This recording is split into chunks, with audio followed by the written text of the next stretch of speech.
నమ్మ ఏం తౌఫిక్ భాయ్ ఇది ఇన్స్టాగ్రామ్ ఓపెన్ చేస్తే చాలు గోవా పోతున్నా అని వాడు, బ్యాంకాక్ పోతున్నా అని ఇంకోడు, శ్రీలంక పోతున్నా అని ఇంకోడు. నిజం రా, డిసెంబర్ రాగానే టార్చర్ ఎక్కువైపోయింది. ఇయర్ ఎండ్ వెకేషన్ అని చెప్పి కొత్త ట్రెండ్ స్టార్ట్ చేశారు. ట్రెండ్ కాదు తౌఫిక్ భాయ్, ఇది సోషల్ మీడియా ప్రెజర్.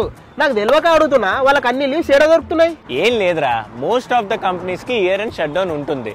సో ఆ టైంలో పెద్దగా వర్క్ ఉండదు, అందుకే లీవ్స్ అని లేకపోతే హాలిడేస్ లో వెళ్ళిపోతూ ఉంటారు. అట్లా మన కంపెనీలో ఎందుకు ఉండదు? అమ్మ నాకు ఎటైనా ట్రావెల్ చేయాలని ఉంది తౌఫిక్ భాయ్. ఎక్కడికి రా మనం ట్రావెల్ చేసేది? మహా అయితే మిడ్ నైట్ మనం ఎయిర్పోర్ట్కి వెళ్ళి అక్కడ నీలోఫర్ లో చాయ్ తాగి మస్కా బన్ తిని రాగలం అంతే. ఏం హాలత్ అయిపోయిందిరా.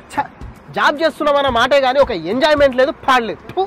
రే ఎందుకు అలా బాధపడతారు? ఒకటి గుర్తుపెట్టుకోండి, social media is not real. అందులో చూపించేదంతా నిజం కాదు.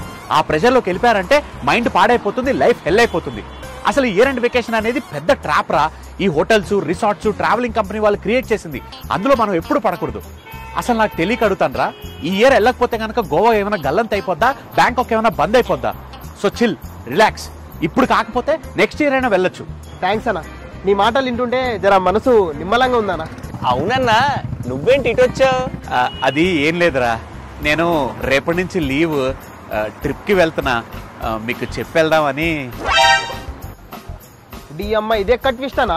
నాన్ వేసిన గాన్ రేంజ్ లో ఇంతసేపు మోటివేషనల్ స్పీచ్ ఇచ్చినావు. అంటే నేను లేనప్పుడు మీరు డిమోటివేట్ అయ్యి వర్క్ చేయరేమో అని చెప్పి మిమ్మల్ని మోటివేట్ చేద్దామని అది చెప్పాను రా.